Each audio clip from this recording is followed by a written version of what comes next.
Ladies and gentlemen, welcome again to Ibrahim Traoré's era. Today I bring you inspiring news that has shocked not only Burkina Faso, not only Africa, but the entire globe. Captain Ibrahim Traoré, the fearless lion of the Sahel, has just made a declaration no African leader before him dared to voice. This week, standing firm before his ministers, Traoré looked them in the eye and announced, "We are ending prison sentences for minor crimes in Burkina Faso. No man or woman will waste away in cells for stealing food or owing small debts. Instead, they will work on state farms and contribute to the nation." Can you imagine this? The leader of Burkina Faso is dismantling the old system of petty imprisonment and replacing it with a farming revolution. No longer will a hungry man be locked up for stealing bread. No longer will a poor woman be chained because she cannot repay a loan. No longer will prisons overflow with the children of poverty while yesterday's corrupt elite roam free. Traoré has said, "Enough." Instead of wasting human potential behind iron bars, he is sending these people to the fields, and these are not empty words. This same week, Traoré announced the delivery of $2 million worth of modern agricultural equipment for Burkina Faso's fifth state farm.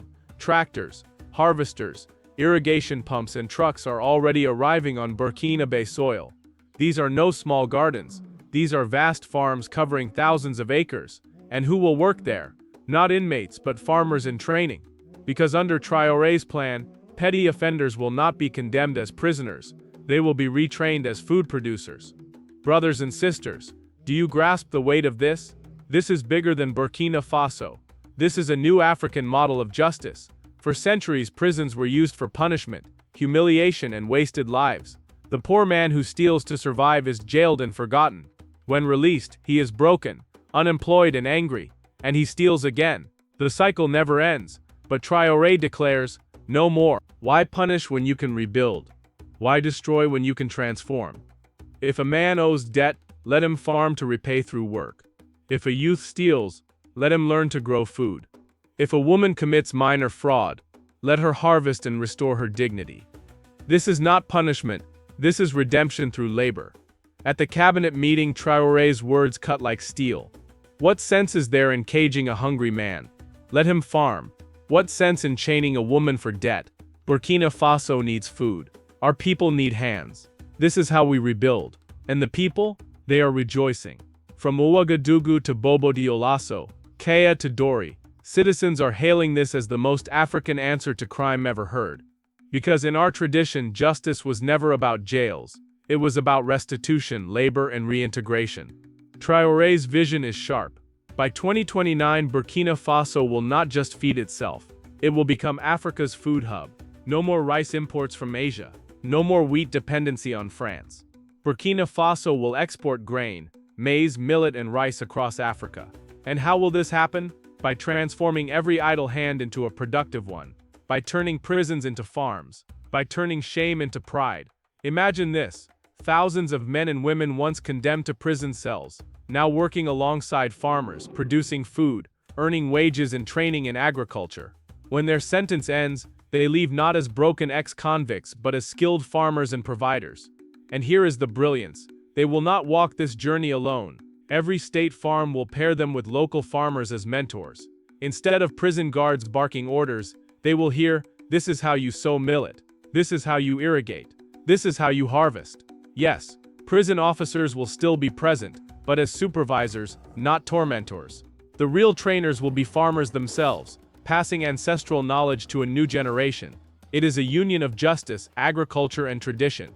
Some critics whisper, "This looks like forced labor," but Traoré silences them with one line. Better to work on a farm and eat than to rot in a cell and starve. And he is right. On these farms, people will not just work. They will earn, learn, and live. Mark this day. This is the dawn of a new justice system in Africa. Traoré is not here to recycle old policies. He is here to break them. From chasing out French troops, to rejecting fake NGOs, to now abolishing petty prison sentences, Ibrahim Traoré's revolution is total. Here is how his farming justice works.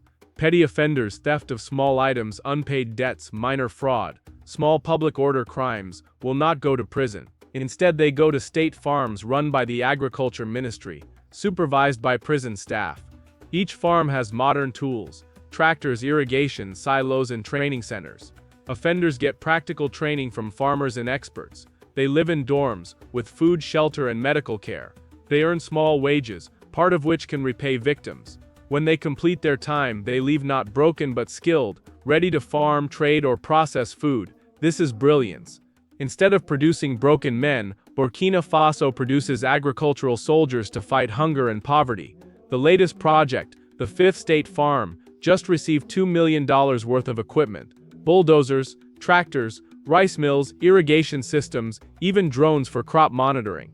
These farms are more than land. They are training centers, factories, and rehabilitation hubs.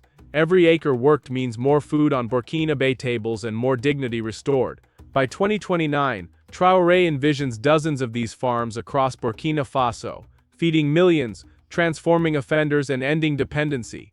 And the people's response? Overwhelming support. Families relieved, villages excited, chiefs and elders praising the system.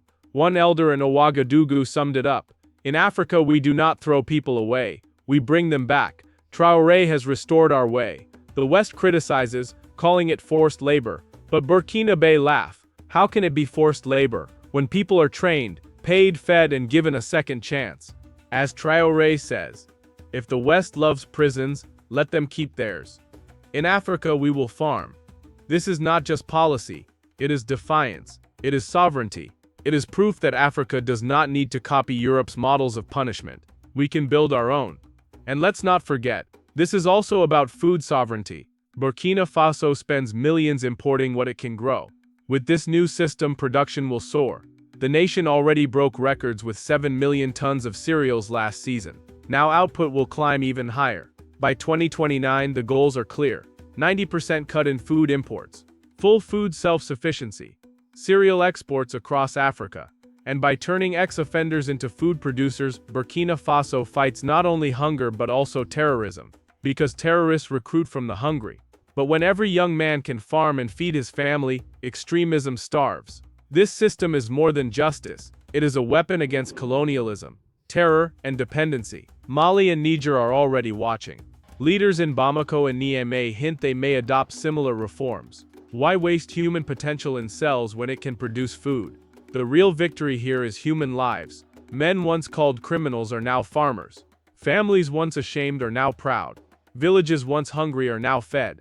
This is revolution not just with guns or speeches, but by transforming society itself. By 2029, Traoré wants every community with a state farm, every petty offender turned farmer. Burkina Faso as Africa's food hub. Hunger buried forever. This is bold, this is visionary, and if Traoré succeeds, Burkina Faso will be a model for Africa's liberation. Let the world know, Burkina Faso is not a colony, not a dumping ground, not a prison yard for Western interests. It is a nation of fighters, builders and farmers, led by a captain who bows only to his ancestors and his people. To every Burkina Faso listening, your president has declared war, not just on terror, but on hunger, dependency, and humiliation. His weapon is farming, his battlefield is the soil, and his revolution, it has already begun. Brothers and sisters, remember this moment, because this is how revolutions are born, not in fear but in action. Captain Ibrahim Traoré has shown that prisons can be farms, criminals can be builders, and hunger can be turned into abundance. The West will criticize, enemies will plot, but truth is simple. A well-fed, self-sufficient Burkina Faso cannot be broken. This is the Africa we have waited for. This is the Africa that is rising. And this is the Africa no one will enslave again. Burkina Faso is leading. Africa must follow.